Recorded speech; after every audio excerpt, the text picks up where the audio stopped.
Located on the shore of West Okoboji Lake of the Iowa Great Lakes chain in Dickinson County's Arnold's Park, Iowa's smallest state park of only 6.48 acres pairs with the state-held Abby Gardner Sharp Historic Site to offer insight into Iowa's natural and historic treasures. Come along with Notes on Iowa as we explore Pillsbury Point State Park. Okoboji, a Dakota word loosely translating to place of rest, hosted Iowa's indigenous peoples from a time immemorial. The oral traditions of the Iowa, as well as the Dakota, part of a larger tribal confederacy known as the Oceti-Sakowin or Sioux, both indicate strong inhabitation of the lakes from well before European arrival in the area. The sacred origination site of Dakota corn agriculture, the lakes hold secrets to a much deeper past than many visitors may imagine. Maps created by the earliest French explorers to the region clearly depict village sites for both the Iowa and the Dakota. Strong historical and archaeological evidence suggests the lake served as a summer village site for Dakota leaders, including the Wapakute Dakota leader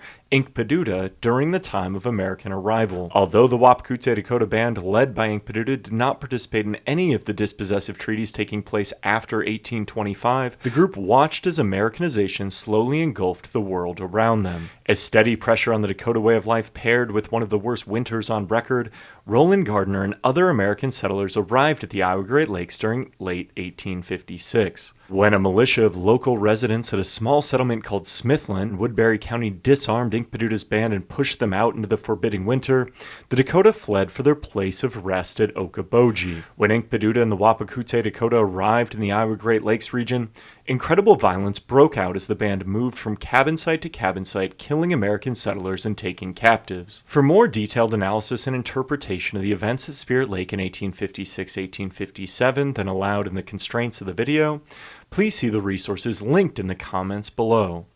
The most famous of the cabin sites holds the name of captured woman Abby Gardner Sharp and stands adjacent to Pillsbury Point. The site hosts a museum run through an agreement between the State Historical Society of Iowa and Dickinson County Conservation. After an unimaginable and terrifying time of captivity, Abby Gardner Sharp eventually returned to the Spirit Lake area and gained control of a site of her father's claim and cabin in 1891. Abby Gardner Sharp published an enduring book detailing her interpretation of the events, which continues to inform how Iowans understand the indigenous past of the state today.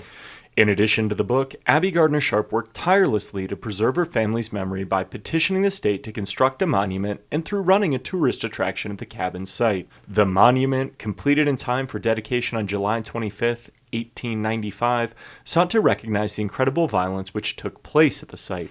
Her descendants continued to operate the tourist attraction until the middle of the 20th century. The State Historical Society of Iowa took over the site's maintenance in 1943 and built a small museum still in operation today. The adjacent state park at Pillsbury Point provides a narrow window of public land to the waters of West Okoboji north of the cabin site. Initially developed by H. Lance to serve as a recreation area during the 1890s, the state gained control of the lands thanks to a generous donation by Lance's descendants in 1925. The state bought an additional 2.5 acres in 1928 for $1,200 and named the resultant state park in honor of Reverend Samuel Pillsbury, who lived at the site during the 1860s. The small park finds itself packed between backyards and, aside from providing a view of the lake and a link to the Abby Gardner Historic Site, offers few amenities. Today, Pillsbury Point State Park and the Abby Gardner Sharp Historic Site offer visitors an opportunity to explore the past in northwestern Iowa.